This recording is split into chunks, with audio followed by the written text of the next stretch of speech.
অনুভূতি আসলে বলে প্রকাশ করতে পারবো না। আমরা যখন জানতে পারি যে আমরা কোয়ালিফাইড করছি, এটা আসলে কল্পনার বাহিরে ছিল।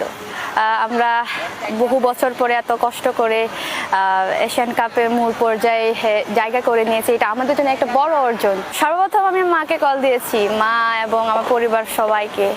তারা অনেক খুশি। আমি 2টা গোল করেছি দেখে। মা তো অসুস্থ, ওই কথা শুনে অনেক খুশি এবং আমাকে বলছে যে মনে হচ্ছে না সে অসুস্থ ফিল করতেছে। আমরা আসলে কোনো সেলিব্রেশনই করি নাই। আমরা হচ্ছে আমাদের আরেকটা ম্যাচ বাকি আছে, এটার পরে সেলিব্রেশন করার পরিকল্পনা আছে। কোনো কারণ নাই ভাই। আমি যখন হচ্ছে সেকেন্ড গোলটা করি, এটা আমি আসলে কি বলবো, এই অনুভূতি এটা আসলে আমি বলে প্রকাশ করতে পারবো না। আমার খুব আবেগে আপ্লুত হয়ে গেছি। বাংলাদেশের ফ্যানদের আমি অবশ্যই বলবো, যেভাবে আমাদেরকে সাপোর্ট দিয়ে যাচ্ছেন, আগামীতে যেন আমাদের এভাবে সাপোর্ট দিয়ে যান।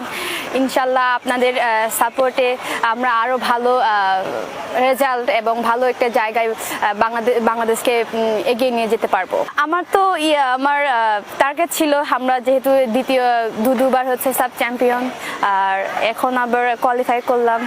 ধীরে ধীরে হচ্ছে আমার লক্ষ্য ছিল যে এশিয়ান কাপ খেলার, আমরা বাংলাদেশ টিমকে একটা ভালো পর্যায়ে, একটা ভালো একটা জায়গায় নিয়ে যাওয়ার, সেটাই আমরা ধীরে ধীরে করতেছি। টার্গেট ছিল ভাই আমাদের এশিয়ান কাপ খেলার, এবং ওই টার্গেটটা আমরা ফুলফিল করতে পেরেছি মূল পর্যায়ে গিয়ে। এটাই টার্গেট ছিল। সবকিছু মিলিয়ে ভালো ভাই, আমরা একটা ভালো কোচ পেয়েছি।